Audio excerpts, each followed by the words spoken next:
மார்க்கெட்டில் நிஃப்டி வந்து இன்றைக்கி என்ன பெர்ஃபார்ம் பண்ணியிருக்குன்னு பார்ப்போம்.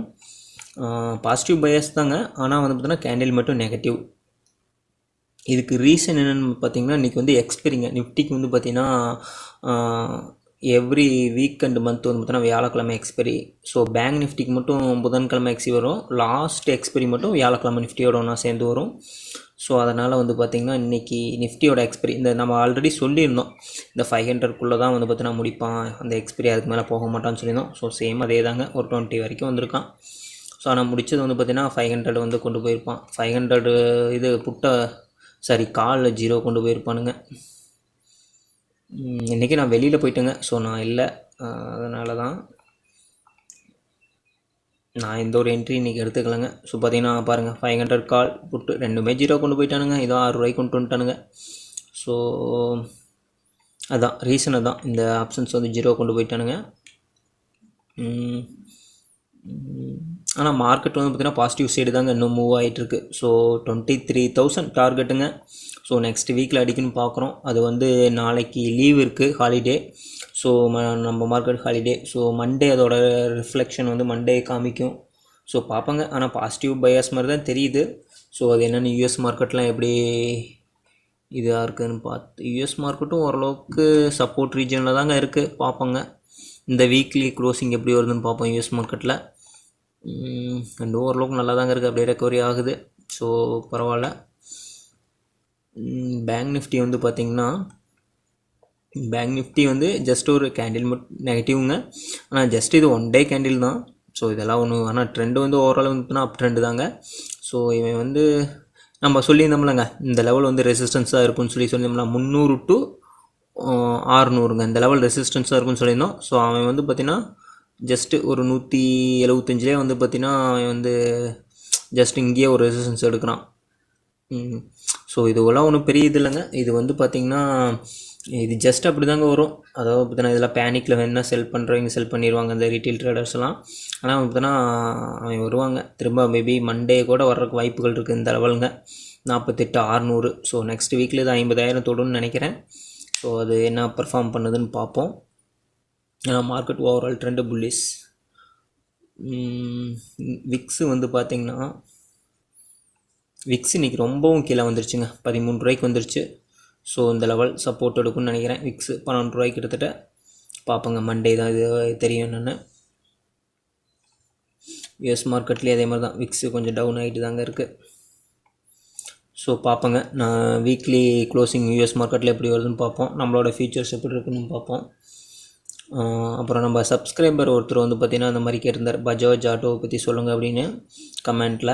ஸோ இதை வந்து நான் அனலைஸ் பண்ணேங்க. என்னோடய அனலைஸ் படி வந்து பார்த்திங்கன்னா இது வந்து ஒன்லி அப் ட்ரெண்ட்லேயே தாங்க போயிட்டுருக்கு. ஸோ இந்த மாதிரி ஸ்டாக்கில் வந்து பார்த்திங்கன்னா நான் என்ட்ரி ஆக மாட்டேங்க. அதாவது நான் வந்து ஒரு சில ஸ்ட்ராட்டஜி வந்து ஃபாலோ பண்ணுவேங்க. நீங்கள் கோடி ரூபா கொடுத்தாலும் சரி இந்த மாதிரி ஸ்டாக்கில் நான் என்ட்ரி ஆக மாட்டேன். ஸோ அது ஆனால் ஜஸ்ட் இந்த என்னோடய அனலைஸ் ஓவர்வியூ வந்து நான் சொல்கிறேங்க. இப்போ இந்த ஸ்டாக்கில் என்னோடய என்ட்ரி வந்து எப்படி இருக்குங்கன்னாங்க, இந்த கேண்டில் இருக்குது பார்த்தீங்களா, இந்த கேண்டில் என்ட்ரி ஆகிருப்பேன், இல்லாட்டி இந்த கேண்டில் என்ட்ரி ஆகிருப்பேன். ஸோ அவ்வளோதாங்க. அதுக்கப்புறம் அதிகபட்சம் வந்து பார்த்தீங்கன்னா இந்த ரீட்ரேஸ்மெண்ட்டுக்கு வந்துட்டு இந்த கேண்டில் எண்டிங்கில் என்ட்ரி ஆகிருப்பேன். இங்கேலாம் எங்கேயுமே என்ட்ரி ஆகிருக்க மாட்டாங்க. ஆனால் மார்க்கெட் வந்து பார்த்திங்கன்னா ஓவரால் வந்து பார்த்திங்கன்னா ஒரு இதுக்குள்ளே தான் போயிட்டுருக்குது. பார்ப்போங்க, இந்த லெவலுக்கு இது வந்து ரெசிஸ்டன்ஸ் எடுத்துகிட்டு திரும்ப இந்த லெவல் டெஸ்டிங்காக வந்துட்டு இந்த இடத்துல திரும்பிச்சுன்னா இந்த இடத்துல என்ன பை பண்ணுங்கள். ஸோ எகைன் ஓடிட்டு இருக்கிற மார்க்கெட்டில் வாங்காதீங்க. இறக்கணுன்னா அப்படியே ஒரே நாளில் சரக்குன்னு இறக்கிடுவோம் 500 பாயிண்ட் 600 பாயிண்ட்டுன்னு. ஸோ அப்புறம் நீங்கள் ஹோல்டு பண்ணிட்டு தான் இருக்கணும். ஆனால் இதில் வந்து நம்ம என்ன மாதிரி சொன்னாலும் தப்பாக போயிருங்க. அதாவது இந்த ஈக்விட்டியை பொறுத்த வரைக்கும் ஒன்லி அப் ட்ரெண்ட்லேயே இருக்கிற மார்க்கெட்டில் வந்து பார்த்தீங்கன்னாக்கா நீங்கள் என்ட்ரி ஆகுன்னு சொன்னோடனே ஒரே கண்ட்ரியில் இறக்கிட்டான்னு வச்சுக்கோங்க, அதுவும் ரிஸ்க் ஆயிரும். ஸோ அவன் ஒன்ஸ் வந்து பார்த்தீங்கன்னா அவன் போய்கிட்டாகவும் இருப்பான். அதாவது பார்த்தீங்கன்னா இவன் வந்து ஒரு சைக்கலாஜிக்கல் லெவலாக வந்து பார்த்தீங்கன்னா 10,000 நோக்கி கூட போகலாங்க இவன். ஏன்னா இவன் வந்து பார்த்தீங்கன்னா பஜாஜ் ஆட்டோ, இது வந்து ஆட்டோ செக்டார் தான். இவன் ஏதாச்சும் இவி கான்ட்ராக்ட்டுக்கு இது எடுத்திருப்பான், எலக்ட்ரிக் வெஹிக்கிள் கான்ட்ராக்ட்டு. ஸோ அது என்னென்னு நல்லா செக் பண்ணி பாருங்கள். அந்த ஃபண்டமெண்டல் சைடெலாம் செக் பண்ணி பாருங்கள், யாரோட கான்ட்ராக்ட் எடுத்திருக்கான் அந்த மாதிரிலாம், அதோட புக் வேல்யூலாம் எவ்வளோ இருக்குன்னு அந்த ஃபண்டமெண்டல் அனாலிசிஸ் பண்ணி பாருங்கள். நான் அந்தளவுக்கு அதில் வந்து இன்ட்ரெஸ்ட் இல்லைங்க எனக்கு ஃபண்டமெண்டல் சைடு. ஆனால் ட்ரெண்டு நல்லா இருக்குங்க. ஆனால் என்ட்ரி நான் வந்து கொஞ்சம் இது தாங்க, அதாவது பார்த்தீங்கன்னா ஓடிட்டுருக்க ட்ரெயினில் என்ட்ரி ஆகிற மாதிரி தான், இதெல்லாம் ரிஸ்க் இருக்குது. என்னை பொறுத்த வரைக்கும் தான். கீழே ஒரு வேளை திரும்பி மறுபடி இங்கே வந்து சப்போர்ட் எடுத்து திரும்பிச்சுனாங்க. ஸோ இந்த லெவல் வர்றப்போ என்கிட்ட வந்து பார்த்தீங்கன்னா திரும்ப சொல்லுங்கள். ஸோ நான் அப்போ சப்போர்ட் எடுத்துச்சுன்னா சொல்கிறேன். அந்த டைம் வந்து பார்த்தீங்கன்னா பை பண்ணிக்கோங்க. ஸோ இந்த மாதிரி ரன்னிங்கில் இருக்காமல் ஒரு வேளை போனான்னா ஓகேங்க.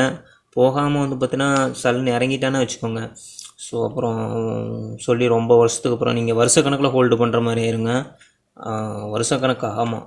ஒரு வேளை லைட்டாக ட்ரெண்டு மாறுச்சு அப்படின்னா அப்புறம் நீங்கள் வந்து பார்த்திங்கன்னா ரொம்ப நாளைக்கு ஹோல்டு பண்ணுற மாதிரி ஆயிரும். ஸோ ஆனால் எப்போயா இருந்தாலும் ஈக்விட்டி பொறுத்த வரைக்கும் லாங் டேர்மில் புல்லிஸில் தாங்க. நீங்கள் இந்த ஸ்டாக்கேங்க இன்றைக்கி விட்டுட்டு நீங்கள் இன்னொரு 10 வருஷம் கழிச்சு எடுத்து பாருங்கள். அப்போ வந்து பார்த்தோன்னா 10,000 பிரேக் பண்ணி அன்றைக்கி இருக்கிற நிலைமைக்கு 20,000 கூட போயிருக்கலாம். ஸோ அதனால் பார்த்தோன்னா லாங் டேர்மில் ஈக்விட்டியை பொறுத்த வரைக்கும் மேலே போயிட்டு தாங்க இருக்கும். ஸோ பாருங்கள், இதுதான் என்னோடய கருத்து இந்த இதில். இந்த ஏர்னிங்லாம் எப்படி வந்து 2 இயர் எப்படி ஏர்னிங்லாம் வந்து ரிலீஸ் ஆகுது அந்த மாதிரிலாம் இதெல்லாம் செக் பண்ணி பாருங்கள். ஆனால் நான் ஓவரால் செக் பண்ணுதுங்க. நானும் முதல் மாதிரி ரன்னிங்கில் இருக்க மாதிரி இண்டிகேட்டர் போட்டு கூட செக் பண்ணிட்டேன். ஆனால் இது வந்து யாருக்குமே சஜஷன் கிடையாதுங்க. இண்டிகேட்டரை பேஸ் பண்ணி ட்ரேட் பண்ணாதீங்க.